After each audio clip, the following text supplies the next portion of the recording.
Good morning class 8। मैं एक बार फिर से आपके सामने एक नए चैप्टर लेकर आया हूँ जिसका नाम है chemical effect of electric current. तो देखो बेटा, सबसे पहली बात इसके अंदर है chemical effect of electric current. तो समझना हो कि करंट क्या होता है। करंट क्या होता है आपने पढ़ा है, 7th में पढ़ा है। क्या होता है the current, the flow of charge. The flow of charge is called current.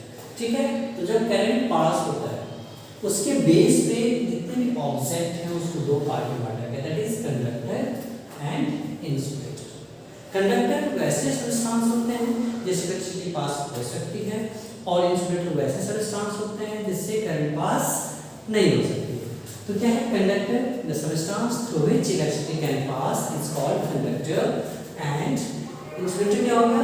The substance through which electricity does not pass या can not pass is called insulator. ठीक है, अब देखो जब कंडक्टर की बात करें तो जैसे कॉपर, आयरन, एल्यूमिनियम, ये सब क्या है? कंडक्टर है। और इंसुलेटर की बात करें तो रबर, प्लास्टिक, इस सब का ये सब क्या है? इंसुलेटर है। और इसी प्रॉपर्टी का यूज होता है, इंसुलेटर की इसी प्रॉपर्टी का यूज होता है कब? जब हम वायर के ऊपर कवरिंग करते हैं। फिर देखा है वायर के ऊपर किसी कवरिंग होती है? प्लास्टिक की या रबर की होती है। क्यों? क्योंकि rubber and plastics are insulator. So हम इसे जब यूज करते हैं, व्हेन वी यूज इट, ठीक है, we can prevent ourselves from electric shock. हम अपने आप इलेक्ट्रिक शॉक से क्या करते हैं? बचा देते हैं। क्यों? क्योंकि ये क्या है? इंसुलेटर्स हैं। यदि सीधे तार को सीधे कॉपर वायर को छुए तो क्या होगा? हिलने लगेगा ना, करंट लग जाएगा ना। तो हम क्या करेंगे? सफर करेंगे, हमें क्या होगा? सडन शॉक लग सकता है। अब देखिए अगला टॉपिक है आपका इलेक्ट्रिक कंडक्शन थ्रू लिक्विड। तो जब हम बात करते हैं इलेक्ट्रिक कंडक्शन थ्रू लिक्विड की, तो उससे पहले हमें एक बात और समझना पड़ेगा। क्या लिक्विड जो है उसमें इलेक्ट्रिसिटी कंडक्ट होती है सारे में? नहीं, सारे लिक्विड इलेक्ट्रिसिटी को कंडक्ट नहीं करते हैं। लेकिन क्या बाकी लिक्विड करते हैं? बिल्कुल हाँ करते हैं। क्यों करते हैं? जैसे आप देखेंगे जिस किसी भी लिक्विड में क्या होता है? फ्री इलेक्ट्रॉन्स होंगे, वो क्या करेगा? इलेक्ट्रिसिटी को कंडक्ट करेगा। जैसे हम बात करें सॉल्ट एंड वाटर सॉल्यूशन, क्या करेगा? कंडक्ट करेगा। लेकिन हम बात करें यदि प्योर वाटर की, डिस्टिल्ड वाटर की बात करें, डिस्टिल्ड वाटर की बात करें तो क्या होगा? उसमें भी इलेक्ट्रिक करंट पास नहीं होगा। तो हमने देखा कि कुछ ऐसे लिक्विड हैं जिससे क्या होता है? इलेक्ट्रिक करंट पास होता है, और कुछ ऐसे सब्सटेंस जिससे इलेक्ट्रिक करंट पास नहीं होता। जिस लिक्विड से इलेक्ट्रिक करंट पास होता है ऐसे लिक्विड को क्या कहते हैं? इलेक्ट्रोलाइट कहते हैं। क्या कहते हैं? इलेक्ट्रोलाइट कहते हैं। आपके घर में आपने देखा होगा जो बैटरी लगी होगी इन्वर्टर की, उस इन्वर्टर की बैटरी में क्या होता है? एसिड लगा होता है, क्योंकि एसिड क्या है? गुड कंडक्टर है। तो इससे क्या होता है? वो चार्ज करता है, बैटरी को जल्दी चार्ज कर पाता है।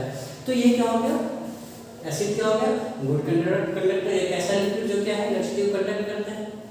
जब हम बात करें हमने कहा भाई आपको डिस्टिल्ड वाटर से इलेक्ट्रिसिटी पास नहीं होती। तो इलेक्ट्रोलाइट क्या होगा? The liquid through which electricity can pass is called electrolyte. इसको क्या कहते हैं? इलेक्ट्रोलाइट कहते हैं। अब कुछ ऐसे भी सब्सटेंस हैं जिसमें बहुत ही कम अमाउंट में क्या होता है? करंट। ऐसे भी लिक्विड्स में बहुत कम अमाउंट में करंट पास होता है, उसे हम क्या कर सकते हैं? बल्ब जला के फ्री नहीं कर सकते। तो इसके लिए हम क्या करते हैं? उसके अंदर हम एलईडी जलाते हैं, लाइट इमिटिंग डायोड। जैसे आपको लाइट इमिटिंग डायोड जो है वो बहुत ही कम करंट में क्या होता है? वह लाइट इमिट करना शुरू कर देता है। इसलिए इसका यूज हम कहाँ करते हैं? टेस्टर देखा होगा, टेस्टर टेस्ट करते रहते करंट है या नहीं। तो उसमें किसका यूज होता है? Light emitting diode. किसका यूज होता है? Light emitting diode. पीछे रेड कलर का बल्ब है, ग्रीन कलर का बल्ब आपने जलता हुआ देखा हो। तो यह क्या होता है कि ऐसे लिक्विड जिससे करंट बहुत कम अमाउंट में क्या होता है? पास होता है, उसको क्या कहते हैं? पुअर कंडक्टर कहते हैं। और एलईडी क्या हो गया? Light emitting diode that can emit light even a weak current। जब वीक करंट होगा तब भी क्या करेगा? वो अब करंट को क्या करेगा? पास करेगा प्रोड्यूस करेगी। ठीक है, तो हमने क्या देखा, हमने इस पूरी बात में देखा कि जो कुछ ऐसे लिक्विड हैं जिससे करंट पास हो सकता है, कुछ ऐसे लिक्विड हैं जिससे करंट पास नहीं हो सकता, और कुछ ऐसे लिक्विड हैं जिससे करंट क्या होता है, बहुत वीक अमाउंट में, बहुत कम अमाउंट में पास होता है। और हमारे पास होता है chemical effect of electric current. अब देखेंगे कि जब किसी सब्सटेंस में करंट पास करने से क्या होता है, उसमें चेंजिंग आ जाए, उसका जो है वो क्या स्ट्रक्चर चेंज हो जाए, उसे क्या कहते हैं, उसे क्या कहते हैं। तो बेटा जी अब आप क्या पढ़ रहे हैं, chemical effect of electric current. Chemical effect of electric current की जब हम बात करते हैं, इसका मतलब क्या है, इसका मतलब ये है कि जब करंट किसी सब्सटेंस से पास होता हो और उसमें क्या हो कि केमिकल चेंज आ जाए, when current passes through any substance and chemical reaction take place, that is what chemical effect of electric current। जैसे आपने देखा होगा, अब क्या करते हैं, जब वाटर के अंदर से करंट पास करते हैं तो क्या होता है, वो हाइड्रोजन एंड ऑक्सीजन में टूटना शुरू कर देता है। तो यहाँ क्या हुआ, केमिकल चेंज हुआ, और यही क्या कहलाएगा, chemical effect of electric current कहलाएगा। कोई डाउट बेटा, कोई डाउट तो कमेंट बॉक्स में आपके पूछिएगा जरूर। ठीक है, अब क्या होता है, हम इसी प्रॉपर्टी का यूज करते हैं, किसमें यूज करते हैं, तो सेल, जैसे आप लोग बैटरी के नाम से कॉमनली समझते हैं, वैसे कम देश से कम सेल, एक से ज़्यादा सेल तो उसको बैटरी कहते हैं, बट कॉमन भाषा में लोग एक सेल को बैटरी कहते हैं। तो आपने देखा होगा कि बैटरी क्या है, बैटरी में क्या होता है, केमिकल सब्सटेंस स्टोर होता है, और जब उससे क्या होता है, करंट पास होता है तो क्या होता है, वो ब्रेकडाउन होता है, करंट क्या करता है, प्रोड्यूस करना शुरू करता है, उसमें रिएक्शन होता है तो करंट को प्रोड्यूस करता है। तो वही है कि ड्राई सेल और कोई सा भी cell is example of chemical effect of electric current.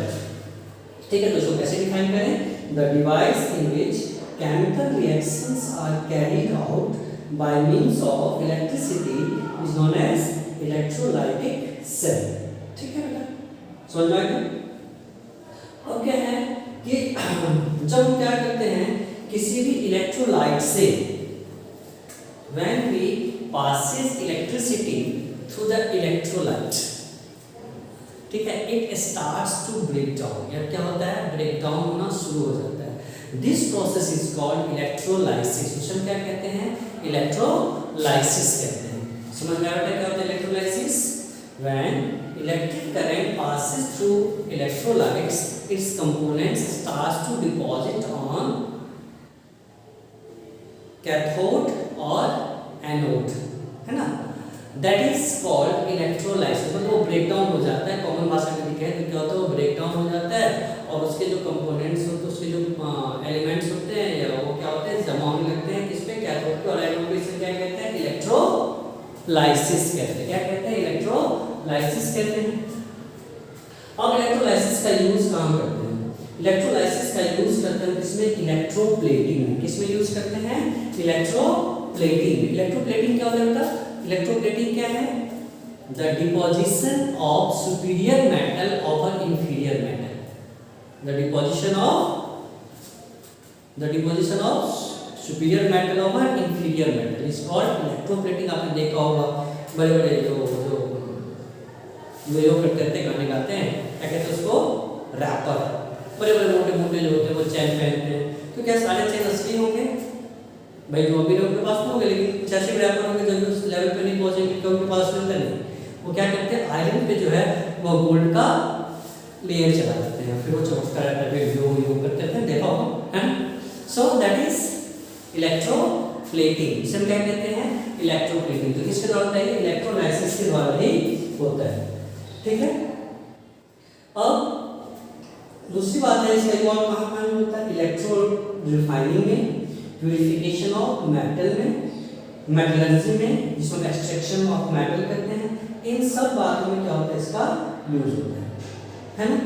अब बात आती है इलेक्ट्रोप्लेटिंग के फायदे क्या है, what is the advantage of electroplating. हम इलेक्ट्रोप्लेटिंग क्यों करते हैं, सबसे पहले क्या होता है, तो हमने देखा कि हमने लोहे में क्या करा, सोने का पानी चला दिया, सोने जैसा दिखने लगा, तो क्या होता है, किस लिए करते हैं? सबसे पहले हम उसको यदि कॉमन यूज करते हैं किसके लिए? To protect the metals from rusting से बचाने के लिए हम क्या करते हैं? इलेक्ट्रोप्लेटिंग करते हैं। ठीक है बेटा। दूसरा क्या है? To give the shiny appearance and better look. नहीं, अच्छा लगता है मोटे मोटे पेन है ना, तो गिव द शाइनिंग अपीयरेंस, चमकता हुआ दिखता है, एंड बेटर लुक भी क्या होता है उसका बदल जाता है। आपने देखा होगा जैसे बाइक पे, साइकिल पे क्या होता है उसके जो व्हील होते हैं उस पर जो स्टील होता है बहुत चमकता है, क्योंकि उस पर क्रोमियम का प्लेटिंग क्या होता है उसे कहते हैं क्रोम प्लेटिंग कहते हैं। यह इसका एक टाइप है, क्रोम प्लेटिंग, इलेक्ट्रोप्लेटिंग का एक टाइप है। अब to improve the surface of the metal के सरफेस को इम्प्रूव करने के लिए क्या करते हैं? इसका यूज करते हैं। ठीक है, ओके, क्या आपको ये बात समझ में आ रही होगी? अब है उसके बाद क्या है? हमने देखा कि ऑर्नामेंट्स में इसका यूज करते हैं, क्रोम प्लेटिंग में यूज करते हैं, ठीक है। और क्या कहते हैं? कटलरी, चम्मच, स्पून, सबको भी हम क्या करते हैं? देखा होगा जो चाकू आपको सब लंबे समय तक चमकने के लिए क्या करते हैं? उस पे हम क्रोम प्लेटिंग कर देते हैं ताकि वो लंबे समय तक क्या रहे? अच्छा दिखे, है ना। उसके बाद जो बड़े बड़े बीज मिलते हैं उसमें क्या करते हैं? देखा होगा लोहे का जो बीज होता है वो भी बहुत चमकता होता है। क्यों? क्योंकि उस पे जिंक का लेयर चढ़ा दिया जाता है। क्या चढ़ा दिया जाता है? जिंक का लेयर चढ़ा दिया जाता है ना। और इस साल में क्या होता है? बीज जो है वो, या ऑटोमोबाइल की गाड़ियों पे देखेंगे उसमें क्या होता है? जिंक का लेयर चढ़ा दिया। इसमें क्या कहते हैं? गैल्वेनाइजेशन। ये भी एक टाइप की इलेक्ट्रोप्लेटिंग। क्या कहते हैं? गैल्वेनाइजेशन। क्या होता है galvanisation? To deposit the layer of zinc over iron article. To deposition of zinc over iron articles is called galvanization. Galvanization क्यों करते हैं? Same चीज to prevent from the rusting and give the shining look. तो याद रहेगा, copy में आसान से। उसके बाद क्या है? जितने भी स्टोरिंग केन्स होते हैं, केन्स हम जो सामान स्टोर करते हैं उनको भी हम क्या करते हैं? इलेक्ट्रोप्लेटिंग के द्वारा उसके सरफेस को क्या करते हैं? हम चमकीला और क्या करते हैं? अट्रैक्टिव लुक प्रोवाइड करते हैं, शाइनिंग लुक प्रोवाइड करते हैं, और क्या करते हैं? इससे प्रोटेक्ट करते हैं रस्टिंग से। तो इस चैप्टर यही एंड होता है। इस चैप्टर में बहुत कुछ है नहीं क्लास 8 में। इसका जो है आप chemical effect of electric current पढ़ेंगे आगे सीनियर क्लास में भी, तो वहाँ इसका ज़्यादा यूज है। और इसमें कोई भी टॉपिक यदि आपको नहीं समझ में आ रहा तो होपिंग कि आप हमसे पूछेंगे। ठीक है, thank you and have a nice day to all of you.